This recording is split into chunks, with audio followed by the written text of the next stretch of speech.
The leader's statement at a ruling party meeting Friday includes a pledge to seek a favorable international environment for economic development so that he can put the economy on an upward spiral track.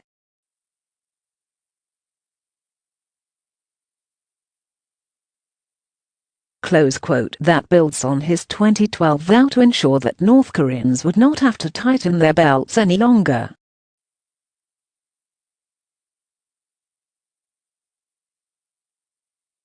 It also means he is seeking the help of other countries for developing his economy, including the lifting of trade, financial and energy sanctions that hardened every time North Korea detonated a nuclear bomb.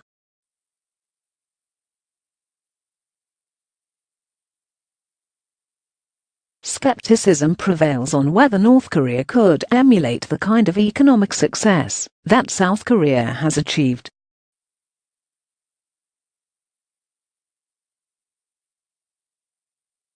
And history has shown that overseas investors can suffer with no recourse if they fail in their risk assessment.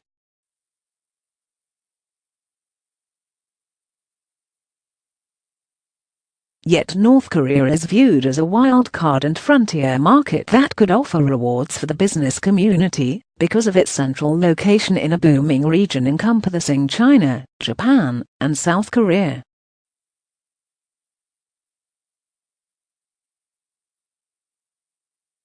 Everything about North Korea spells potential, said Kim Young-hui, a North Korean defector studying at Seoul's government-owned Korea Development Bank.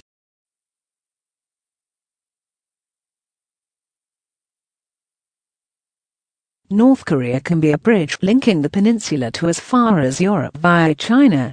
Imagine how much cargo could flow on that Asian highway.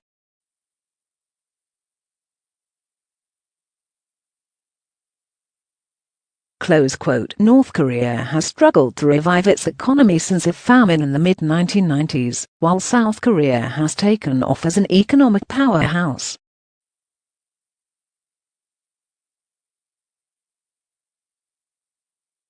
The Sun Gun, or military-first policy, charted by Kim's father, Kim Young-il, also dried up economic resources that otherwise would have benefited the economy.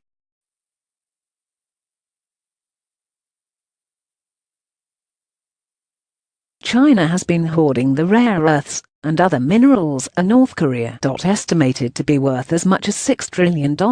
North Korea's reserves of gold, copper, zinc, coal, magnesite and molybdenite could attract buyers from countries other than China, allowing Kim to diversify his sources of income if he opens up his country.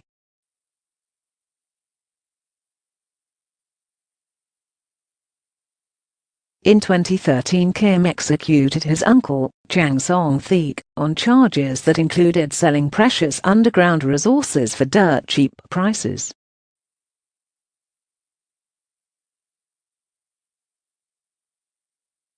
The nation of 25 million also provides a labor force that remains largely untapped.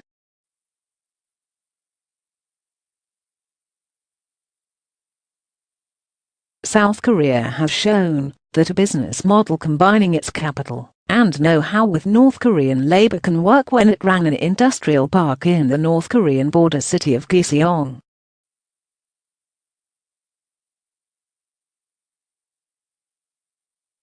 That complex closed in 2016 during military tensions. The challenge of educating North Koreans with Western business practices and technology remains daunting for any investors who may want to start similar projects.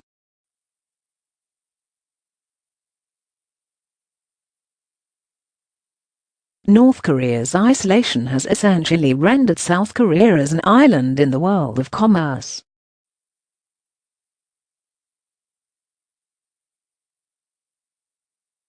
If it opens, it could win transportation fees by allowing South Korea to export its goods to the rest of the world by land.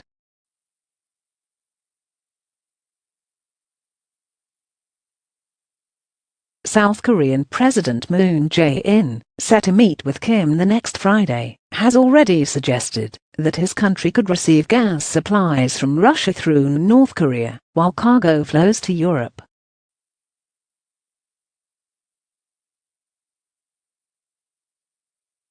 That would mean building roads and other infrastructure in North Korea.Much about North Korea's economic development is easier said than done.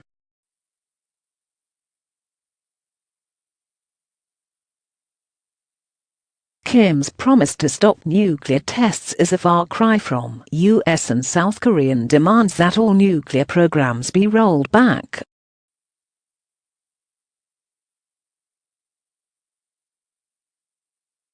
Kim has said nuclear arms safeguard his regime.It took China, a role model for North Korea, more than 2 decades, to accelerate its growth after Deng Xiaoping decided to open up the country.